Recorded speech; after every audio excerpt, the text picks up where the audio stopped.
প্রহরী, বাংলাদেশের ছাত্র সমাজের আস্থার প্রতীক বাংলাদেশ ইসলামী ছাত্র শিবির কর্তৃক আয়োজিত আজকের বিক্ষোভ মিছিল উত্তর পরবর্তী সমাবেশের সম্মানিত উপস্থিতি, আসসালামু আলাইকুম। আপনারা জানেন, নোয়াখালীতে মসজিদে পবিত্র কোরআনুল কারীমের তাফসীর এবং দারসুল কোরআন অনুষ্ঠানে সন্ত্রাসী যুবদল এবং তাদের সন্ত্রাসী গোষ্ঠীর দ্বারা যে নেককার জনক হামলা হয়েছে তার প্রতিবাদে আমরা সবাই এখানে একত্রিত হয়েছি। বাংলাদেশ ইসলামী শিবির কোন উনিয়াসা সংগঠন নয়, বাংলাদেশ ইসলামী ছাত্র শিবির ঢাকা বিশ্ববিদ্যালয়ের কেন্দ্রীয় মসজিদ থেকে প্রতিষ্ঠিত হয়েছে। মসজিদে ছাত্র শিবিরের কোরআনের কার্যক্রম বহাল থাকবে। এই পর্যায়ে আজকের এই সমাবেশে বক্তব্য দেওয়ার জন্য অনুরোধ করছি ঢাকা মহানগর পশ্চিমের সংগ্রামী সভাপতি, সংগ্রামী ছাত্র নেতা আবু তাহের ভাইকে।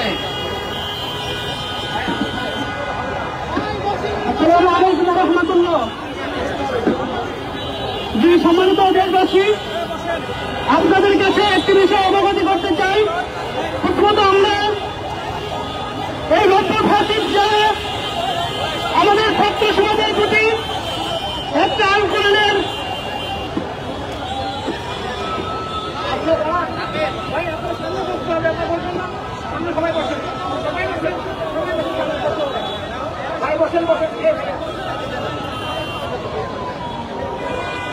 জি, সম্মানিত ছাত্র জনতা এবং দেশবাসী, আমি শুধুমাত্র তিনটা পয়েন্টে কথা বলতে চাই। নব্য ফাঁসিস্ট যে বিএনপির অঙ্গ সংগঠন যারা আছে তাদের কাছে আমি প্রশ্ন ছুড়ে দিতে চাই এবং দেশবাসীর কাছে প্রশ্ন ছুড়ে দিতে চাই যে কিভাবে তারা এত বড় সাহস পায় মসজিদে একটি কোরআনুল কারীমের তালমিতে তারা হামলা করে। আমরা এতটুকু তাদের সন্ত্রাস যে কারণগুলোকে তারা প্রচেষ্টা চালাচ্ছে তাদের সমুচিত জবাব বাংলার মানুষ আগামী নির্বাচনে দেবে ইনশাআল্লাহ। সর্বশেষ আপনাদেরকে এতটুকু অবহিত করতে চাই, ইসলামী ছাত্র শিবিরের যে নীতি নৈতিকতা দেখে মনে হয় যে অনেক দুর্বলতা, কিন্তু বাংলাদেশ ইসলামী ছাত্র শিবির আপনাদের যে কার্যক্রম এই কার্যক্রমের যে বাধাগুলো ছেড়ে দিবে না।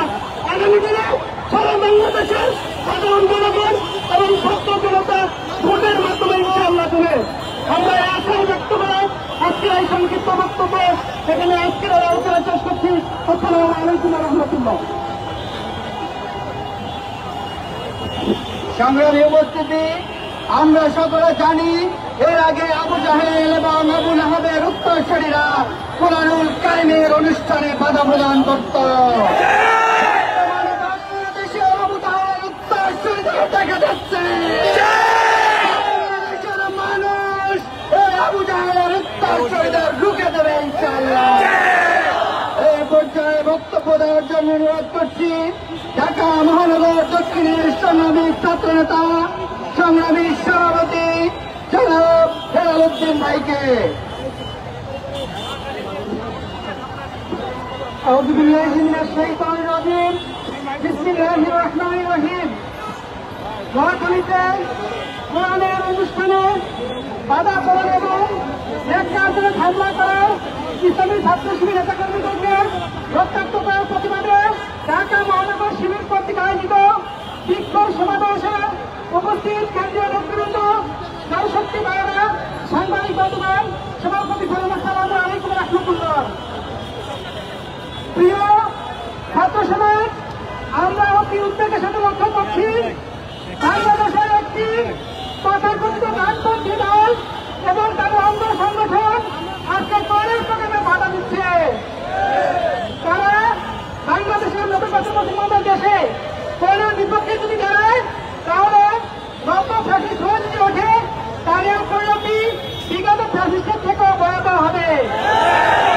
প্রিয় ছাত্র সমাজ, সাংবাদিক বন্ধুগণ, আমরা এতহীন কণ্ঠে বলে দিতে চাই বাংলাদেশ ইসলামী ছাত্র শিবির প্রতিষ্ঠার পর থেকে কোরআন নিয়ে তাদের গবেষণা, কোরআন নিয়ে তাদের কর্মসূচি অব্যাহত ছিল, আগামী দিনে থাকবে ইনশাআল্লাহ। প্রতিষ্ঠা হওয়ার পর থেকে ইসলামী ছাত্র শিবির এদেশে লক্ষ লক্ষ